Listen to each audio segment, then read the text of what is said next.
Hello friends, नमस्कार। मेरा नाम नीतू है और आज हम टॉपिक कवर करने वाले हैं वर्णमाला।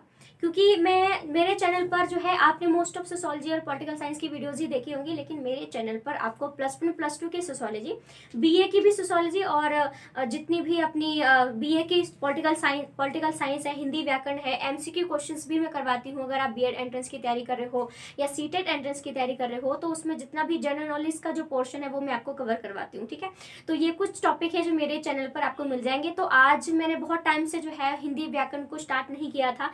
पहले बहुत सारी वीडियो डाली थी, लेकिन बीच में फिर मुझे भी मेरे कॉलेज स्टार्ट हो गए और फिर मुझे वहाँ पर रेगुलर जाना पड़ता था। कॉलेज की टाइमिंग थोड़ी सी खराब थी, क्योंकि मैं बता दूं कि सुबह 9:30 बजे लेक्चर होता था और फिर 6 बजे तक मैं घर पहुंच पाती थी, तो इतना टाइम नहीं निकाल पा रही थी। लेकिन अब मैं थोड़ा सा ऑनलाइन क्लासेस हो गई है, तो मैं एकदम जो है वक्त दे पा रही हूँ। तो आज हम जो है ग्रामर भी हिंदी का स्टार्ट कर लेते हैं और इससे रिलेटेड में वीडियो रोज जो है आपके लिए अपलोड करती रहूंगी। ठीक है, तो आज हम स्टार्ट करते हैं वर्णमाला। ठीक है, तो हम लोग हिंदी व्याकरण की बात करते हैं तो थोड़ा सा बेसिक से स्टार्ट करेंगे। बहुत सारे आपने वीडियोस देखी होंगी वर्णमाला की, कोई अच्छी बात है जो कि बहुत ज्यादा अच्छी बात है, तो आज मेरे चैनल पर भी देख लीजिए। वर्णमाला के बारे में क्या है, जैसे हम लोग हिंदी व्याकरण स्टार्ट कर रहे हैं तो थोड़ा सा बेसिक से स्टार्ट किया जाए तो वो ज्यादा अच्छा रहता है, क्योंकि आपको बेसिक से चीजें पता चलती हैं तो आगे जितनी भी चीजें आपको बताई जाती हैं वो आप अच्छे से समझ पाते हो। ठीक है, 1 मिनट।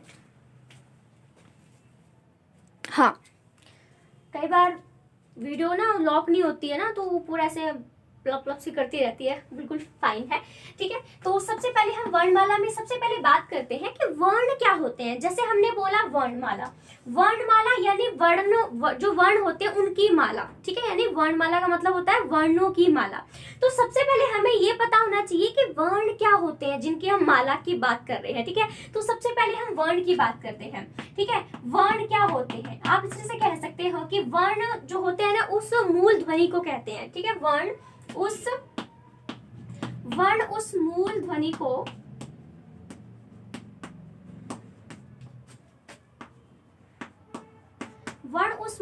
को कहते हैं जिसके टुकड़े नहीं किए जा सकते हैं। ठीक है, जिसके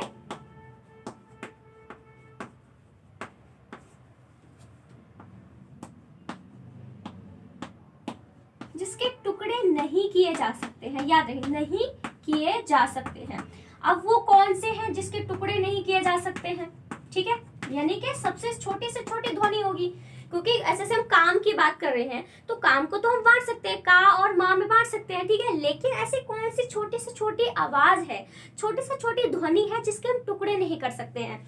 तो इसका जो एग्जाम्पल आ जाता है, यानी उदाहरण आ जाता है। लिखने में मजा आइएगा, मैं हिंदी ग्रामर करवा रही हूँ तो इंग्लिश एग्जाम्पल लिख रही हूँ, आपको समझाने का मेरा मेन फोकस है। राइटिंग किसी भी लैंग्वेज में कोई फर्क नहीं पड़ता। ठीक है, तो जो जो अ है और ए, ये दो ऐसी छोटी से छोटी ध्वनियां हैं जिनके हम आगे टुकड़े नहीं कर सकते हैं। आप आराम से देख सकते हो, इनके हम टुकड़े कर सकते हैं। अ को और किस चीज में डिवाइड करेंगे, क्या इसका संधि विच्छेद करेंगे? ए का क्या संधि विच्छेद करेंगे? नहीं हो सकता है ना। ठीक है, तो इस प्रकार से वर्ण क्या होता है, उस मूल ध्वनि को कहते हैं वर्ण जिसके टुकड़े नहीं किए जा सकते हैं। ठीक है, नहीं किए जाते हैं या नहीं किए जा सकते हैं। तो एग्जाम्पल हमारा आ जाता है अ और ए। अब ये आप किसी भी कॉम्पिटेटिव एग्जाम की तैयारी कर रहे हो, वहां पर अगर आपसे हिंदी का पोर्शन आ जाता है तो इस तरह से भी आपको ऑप्शन में दिया जा सकता है कि वर्ण क्या होते हैं। जैसे ऑप्शन दे देंगे 4 और उसमें आपको क्वेश्चन दिया जाएगा कि जिसके टुकड़े ना किया जा सके, और 3 ऑप्शन कुछ भी होंगे। तो सिंपल सा है, आपने जिसके टुकड़े नहीं किए जा सकते उसको वर्ण कहते हैं। अब ये भी आपसे दूसरा क्वेश्चन पूछ सकते हैं कि वर्णों की बात करी है जिसके टुकड़े नहीं किए जा सकते, उनकी संख्या कितनी है? तो उनकी संख्या कितनी है? उनकी 2 संख्या है। ठीक है, इस तरह से भी चीजों को हर चीज में क्वेश्चनिंग ढूंढने की कोशिश करनी है। ठीक है, तो ये हम वर्ण की बात करते हैं। ठीक है, अब मैं बात करती हूँ वर्णमाला किसे कहते हैं। मैंने तो बता दिया, वर्णमाला यानी वर्णों की माला। जैसे जस्ट हम ऐसे संधि विच्छेद किया, जस्ट बताया मैंने कि जैसे हमको लग रहा है कि वर्णमाला यानी वर्णों की माला। बेसिकली हम लोग वर्णमाला किसे कहते हैं? ठीक है, तो वर्णमाला होता है वर्णों के समूह को। अगर हम अच्छी लैंग्वेज में लिखें, पूरी प्रॉपर लैंग्वेज में जो अपने पेपर में लिख के आनी है, तो वो आती है वर्णों के समूह को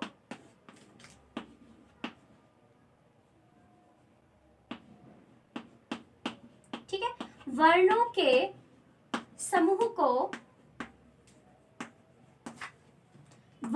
समूह को वर्णमाला कहते हैं।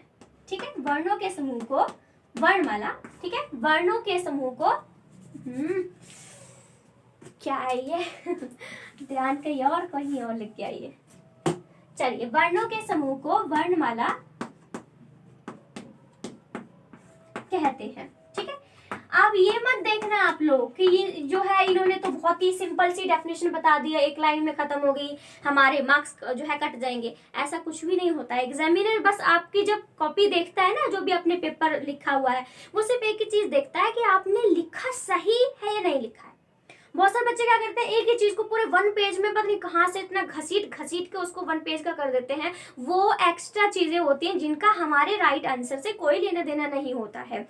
वर्णमाला का क्या मतलब होता है आपको पता है कि वर्णों के समूह को वर्णमाला कहते हैं। अगर यही चीज हम कम शब्दों में एक ही लाइन में बता दे रहे हैं, बिल्कुल सही आंसर जो है टीचर को दे रहे हैं, जो भी आपका पेपर चेक करने वाला है, तो वो आपको गलत क्यों करेगा। मैं अपने एक्सपीरियंस से ये चीज शेयर कर रही हूँ आपको साथ ही, कि ये मत देखना आगे चल के कोई भी चीज आप याद कर रहे हो तो ये कभी भी मत सोचना कि इसका आंसर तो बहुत ही छोटा हो रहा है और सर बोलेंगे कि आपने बहुत थोड़ा लिखा था। नहीं, वो इसी बात को लेकर खुश हो जाएंगे कि आपने सही आंसर दिया था, राइट आंसर जो है आप वहां पर लिख के आए थे। ठीक है, तो सबसे पहले मैंने बात की कि वर्ण किसे कहते हैं और हमने बात की कि वर्णों के समूह को जो है वर्णमाला कहते हैं। अब ये जो वर्णमाला है ये कितने प्रकार की होती है, इसके टाइप की बात करते हैं, यानी इसके प्रकार की बात करें कि जो वर्णमाला होती है वो कितने प्रकार की होती है। आपसे ये भी शॉर्ट क्वेश्चन पूछा जा सकता है कि वर्णमाला किसे कहते हैं, उसमें आपको ऑप्शन दे दिया जाएगा वर्णों के समूह को, या जो भी 3 ऑप्शन मिलेंगे तो आपने वर्णों के समूह जो है ऑप्शन दिया होगा उस पर टिक लगा के आनी है। फिर पूछा जाएगा कि वर्णमाला कितने प्रकार की होती है, तो जो वर्णमाला होती है वो 2 प्रकार की होती है। ठीक है, एक अपने स्वर होते हैं और दूसरे कितने होते हैं, व्यंजन होते हैं। तो इस तरह से जो है ये 2 प्रकार की वर्णमाला होती है। जब ये ऑप्शन में पूछा जाए तो आप ये 2 पे टिक लगा के आइएगा और बाकी स्वर और व्यंजन तो आपको नाम पता होनी चाहिए। ठीक है, ये चीज समझ में आ रही है। मैं यहाँ पर एक वीडियो में 2 पॉइंट ऑफ व्यू से आपको यहाँ पर चीजें कवर करवा रही हूँ। अगर आप किसी कॉम्पिटेटिव एग्जाम के लिए ये वीडियो को देख रहे हो तो मैं आपको क्वेश्चन भी साथ साथ में बनाकर दे रही हूँ कि आपसे कैसे कैसे क्वेश्चन पूछे जाएंगे। अगर फॉर्मली कोई मेरे ख्याल से 10th में तो है ये ग्रामर आपका हिंदी व्याकरण जो है 10th में हिंदी व्याकरण आता है, तो अगर वो कोई बच्चा देख रहा है तो उसको कॉम्पिटेटिव एग्जाम के जरिए सोचने की जरूरत नहीं है, वो नॉर्मली इस वीडियो को आराम से ले सकता है, क्योंकि एक चीज को 2 पॉइंट ऑफ व्यू से मैं यहाँ पर करवा रही हूँ। ठीक है, तो ये हो गया। अब मैंने बता दिया कि वर्णमाला जो है ये 2 प्रकार की होती है, एक अपने स्वर होते हैं, दूसरे अपने व्यंजन होते हैं। अब हम बात करते हैं स्वर के बारे में कि स्वर क्या होते हैं। ठीक है,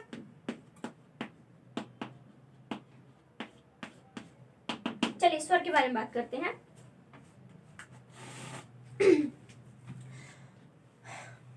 मैं सोच रही हूँ डेफिनेशन लिख देती हूँ, है ना। मैं सोच रही थी पहले कि मैं आपको सिर्फ बोल देती हूँ, चलो मैं लिख देती हूँ यहाँ पर कि जिन ध्वनियों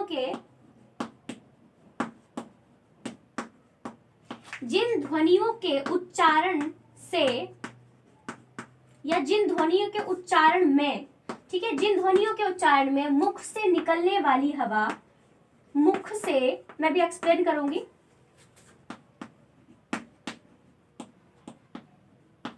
मुख से निकलने वाली हवा बिना रुकावट के, ठीक है, बिना रुकावट के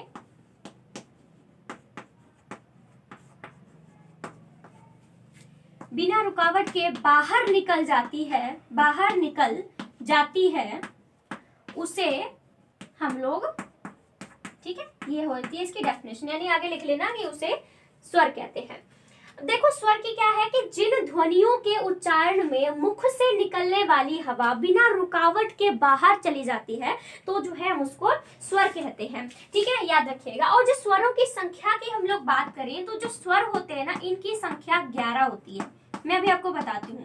ठीक है, स्वरों की जो संख्या होती है वो 11 होती है। अब ये भी आपका कॉम्पिटेटिव एग्जाम में क्वेश्चन आ सकता है कि स्वरों की संख्या कितनी होती है, 11 होती है। और स्वर कौन से होते हैं, जिनको उच्चारण करने में मुंह से निकलने वाली जो हवा होती है ना, वो बिना रुकावट के सीधा ही निकल जाती है, तो उसको हम स्वर कहते हैं। ये इसकी सही डेफिनेशन है। कोई बच्चा ये मत सोचिएगा कि ये मुख से निकलने वाली हवा के बारे में क्या बात हो रही है, ये इसकी सही डेफिनेशन है। ठीक है, तो ये भी क्वेश्चन पूछा जा सकता है और ये भी पूछा जा सकता है।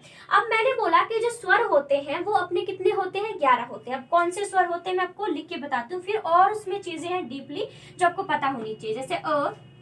ठीक है, चलो बार बार लिखना पड़ेगा मुझे लगता है। या तो फिर मैं ये जो लिख रही हूँ इसको ये लिखे रहने दूंगी, बाद में एक्सप्लेन करूंगी इसका, ठीक है। आ सॉरी ई उ ऋषि, ए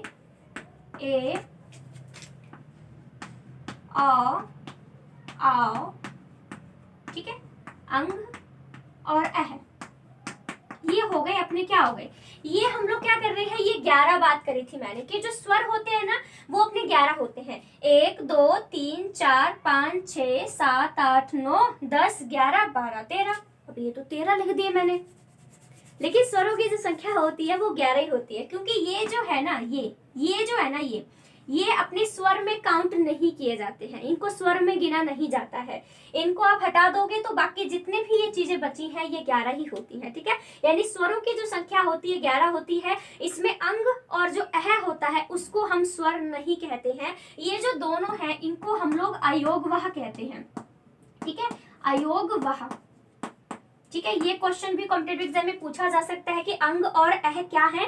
अयोगवाह ऑप्शन में दिया होगा, बाकी 3 ऑप्शन जो भी दिए होंगे आपने अयोगवाह पर क्लिक करके आना है, क्योंकि जो अंग और अह है ये स्वर नहीं है बल्कि ये अयोगवाह है। और उसमें से भी ये जो जो अपना अंग होता है ना इसको क्या बोलते हैं, इसको अनुस्वर बोलते हैं, ठीक है। क्या बोलते हैं, इसको अनुस्वर बोलते हैं। और ये जो अंग है, ठीक है, इसको विसर्ग बोलते हैं। बहुत सारी डीप चीजें हैं जो आपको पता होनी चाहिए। वर्णमाला ऐसा नहीं है कि बस आपने बता दिया कि ये क से लेकर ऐसे करके अपनी वर्णमाला खत्म हो जाती है, नहीं भाई साहब। वर्णमाला में अपनी अ से लेके क जो भी है सब कुछ तो आता ही आता है, लेकिन उसके अंदर भी हर एक चीज को अलग अलग हेडिंग से जो है वो बताया जाता है। तो स्वर के बारे में डेफिनेशन हो चुकी है। स्वरों की संख्या 11 होती है, जिसमें से अंग और जो अह वो हम नहीं गिनते हैं। अंग और जो अह है ये अयोगवाह होते हैं, ठीक है। और इस जो अंग है जो उसको अनुस्वर बोलते हैं और जो अंग है इसको विसर्ग बोलते हैं। एक बार मुझे फिर से चेक करना है, कहीं वीडियो कई बार ना बंद हो जाती है और मुझे बिल्कुल पता नहीं चलता। मैं अपनी धुन में पढ़ा रही होती हूँ और वहां पर कई बार स्टोरेज की थोड़ी दिक्कत हो जाती है ना कई बार, तो मैं बस लगी रहती हूँ, ठीक है। अब मैं इस चीज को साफ नहीं करूंगी मैं। अब इसमें अब दूसरी चीज की बात करते हैं, वो है अपना व्यंजन, ठीक है। हाँ, अभी हम व्यंजन की बात नहीं करेंगे, सॉरी व्यंजन की बात नहीं करेंगे, बल्कि हम बात करेंगे अपने स्वरों के प्रकार भी होते हैं।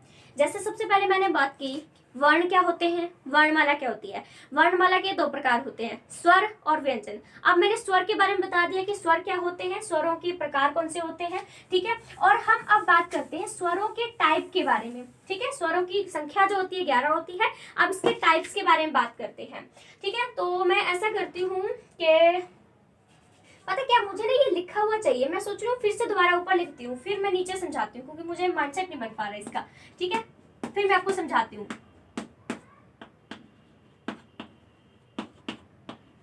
आई होप ये वीडियो में दिख रहा हो।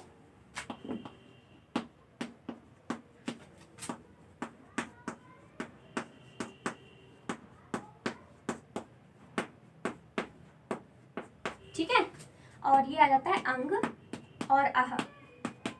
इसके बारे में आपको मैं यहाँ पर बता चुकी हूँ, तो मैं दोबारा से यहाँ पर कोई चीज नहीं लिखने वाली हूँ, ठीक है। अब हम बात करते हैं कि ये जो अपना स्वर है ये कितने प्रकार के होते हैं, ठीक है। जो स्वर होते हैं ये पूरे 3 प्रकार के होते हैं, ठीक है। स्वरों के प्रकार, ये भी क्वेश्चन आपसे पूछा जाएगा कि स्वर कितने प्रकार के होते हैं। तो स्वर के जो टाइप्स होते हैं वो कितने होते हैं, 3 होते हैं, ठीक है। स्वरों की जो संख्या सॉरी जो प्रकार होते हैं वो 3 प्रकार होते हैं। कौन कौन से होते हैं, पहले हमारे पास आता है ह्रस्व स्वर, ठीक है। ह्रस्व स्वर हमारे पास आते हैं। और दूसरा जो टाइप आता है वो है दीर्घ स्वर आता है, ठीक है। दीर्घ स्वर इसका दूसरा टाइप आता है। और तीसरे की बात करें तो वो आ जाता है पलुत, ठीक है। पलुत स्वर जो है ये अपना ये आ जाता है।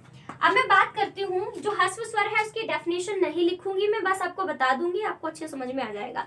स्वर के बारे में बात कर रहे थे कि स्वर के 3 प्रकार होते हैं, एक अपना ह्रस्व स्वर होता है, दीर्घ स्वर होता है और तीसरा अपना पलुत स्वर होता है।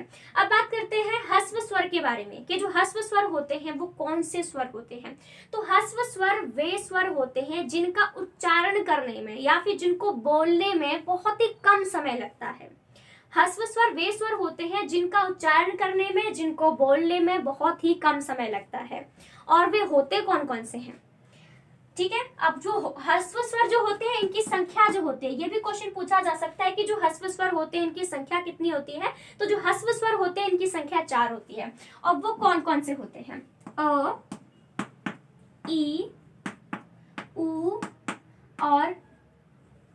और ऋषि, ये 4 होते हैं हमारे ह्रस्व स्वर जिनको बोलने में बहुत ही कम समय लगता है। यानी कि इसमें से अगर मैं निकालूं तो अ, ई, उ छोटा वाला और ये ऋषि।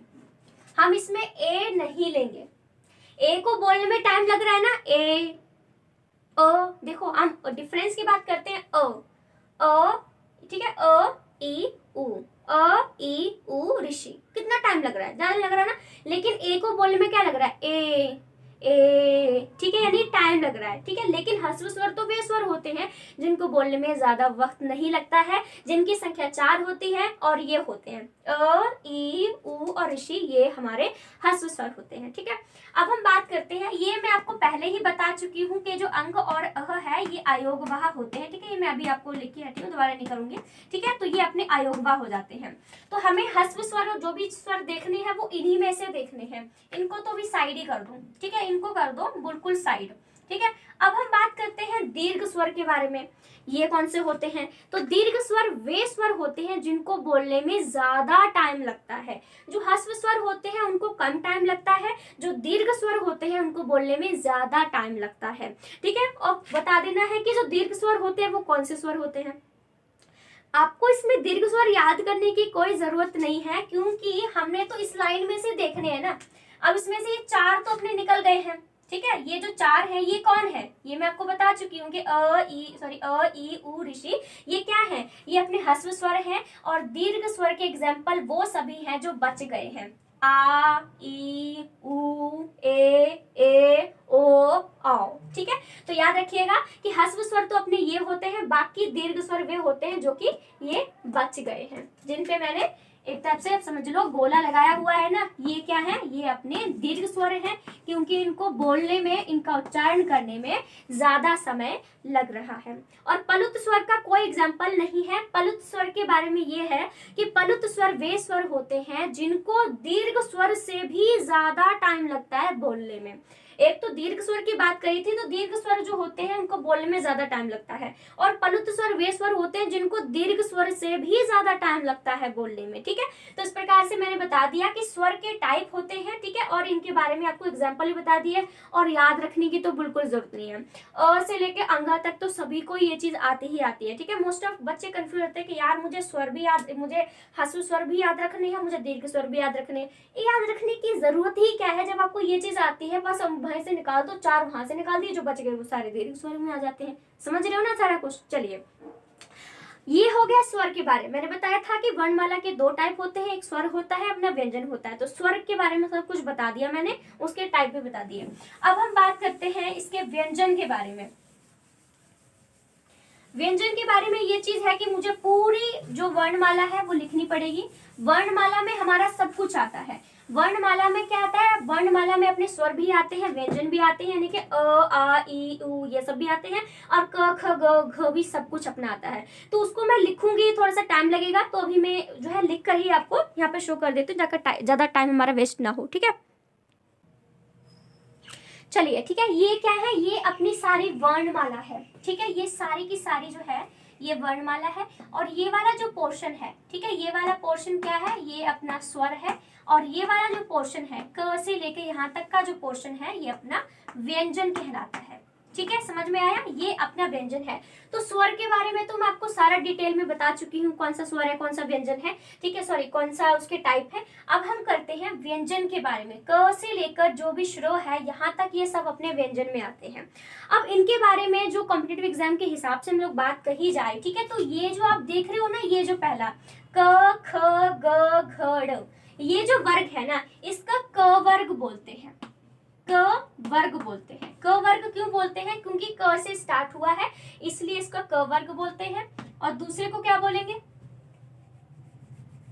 बिल्कुल सही जा रहे हैं सब लोग कि जो च वर्ग है उसको च वर्ग बोलेंगे क्योंकि ये च से स्टार्ट हुआ है। अगला ट से स्टार्ट हुआ है तो उसको क्या बोलेंगे, इसको ट वर्ग बोलेंगे। ट वर्ग इसलिए क्योंकि ये क का वर्ग है, ये च का वर्ग है और ये ट का वर्ग है। ठीक है, अब हम अगला क्या आएगा, त वर्ग, यानी इसमें त से स्टार्टिंग हुई है। और अगला क्या आएगा, प यानी प वर्ग, यानी जो प है उससे इसकी स्टार्टिंग हुई है इसलिए इसको प वर्ग बोलते हैं। ठीक है, तो ये जो है ये अपनी 5 लाइनें हैं, 1 2 3 4 और 5 लाइनें है ना, क से लेकर म तक ये सब 5 लाइनें हैं। इसको क वर्ग बोलते हैं, इसको च वर्ग बोलते हैं, इसको ट वर्ग बोलते हैं, इसको त और इस लास्ट वाले को प वर्ग बोलते हैं। ठीक है, तो अब ये जो 5 चीजें हैं ना, ये जो सारी 5 चीजें हैं, ये जो मैं चलो ऐसे करके मेंशन कर देती हूँ, ये जो सारा पोर्शन है इसको क्या बोलते हैं, इसको स्पर्श व्यंजन बोलते हैं। क्या बोलते हैं, इसको स्पर्श व्यंजन कहते हैं। ठीक है, इसको स्पर्श व्यंजन कहते हैं। समझ में आया, इसको स्पर्श व्यंजन कहते हैं। अब है य र ल व। अब ये वाला जो है ना, इसको किसी भी वर्ग की हेडिंग नहीं देनी है। ये 5 के थे इसलिए इनको वर्ग बोला है। ये जो 4 के हैं, ठीक है, इनको कोई वर्ग नहीं बोला गया है, इनको कोई वर्ग नहीं बोलते हैं। तो जो य र ल व है ना, ये इसको क्या बोलते हैं, इसको अंतस्थ व्यंजन बोलते हैं। अंतस्थ, ठीक है, ये अपने अंतस्थ व्यंजन है। ठीक है, य र ल व, ठीक है, यरलव जवान पे आराम से याद हो जाएगा। यरलव को अंतस्थ व्यंजन बोलते हैं। और ये जो है ना, श, षटकोण, स, शेर, ह, ठीक है, ये क्या है, ये अपने ऊष्म व्यंजन है। ठीक है, आप इनको कह सकते हो ऊष्म व्यंजन। ठीक है, ये अपने क्या है, ये अपने ऊष्म व्यंजन है। ठीक है, और ये जो लास्ट वाला है इसको हम लोग संयुक्त व्यंजन कहते हैं। क्या कहते हैं, संयुक्त व्यंजन इनको कहते हैं। ये आपको कॉम्पिटेटिव एग्जाम में ना इतना ज्यादा हेल्पफुल आपको ये चीज होने वाली है ना, क्योंकि इतना सब कुछ है पूछने के लिए कि स्वर कितने मात्रा के होते हैं, स्वर के टाइप कितने होते हैं, ये जो क वर्ग है, च वर्ग है, ठीक है, इसमें कितने होते हैं पूछ लिया जाए कि क वर्ग में कितने व्यंजन होते हैं, तो अपने 5 होते हैं, क ख ग। च वर्ग में 5 होते हैं, इसमें 5 होते हैं। अब ये जो 5 हैं इनको क्या बोलते हैं, इनको स्पर्श व्यंजन बोलते हैं। जो य र लब है इसको क्या बोलेंगे, इसको अंतस्थ व्यंजन बोलते हैं। ये जो श है ये इसको हम लोग जो है ऊष्म व्यंजन बोलेंगे।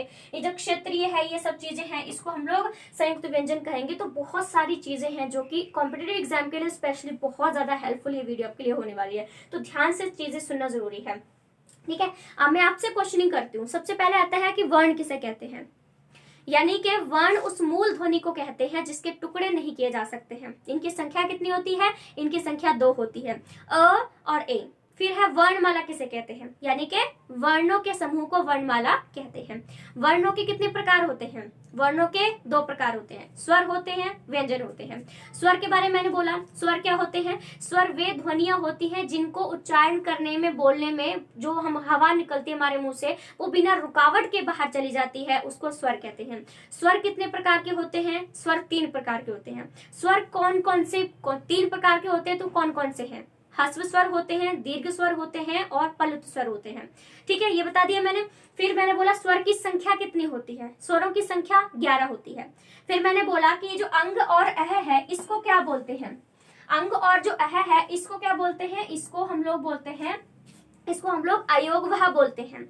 और जो अंग है इसको क्या बोलते हैं, इसको अनुस्वर बोलते हैं। ये जो अंग है इसको क्या बोलते हैं, इसको विसर्ग बोलते हैं।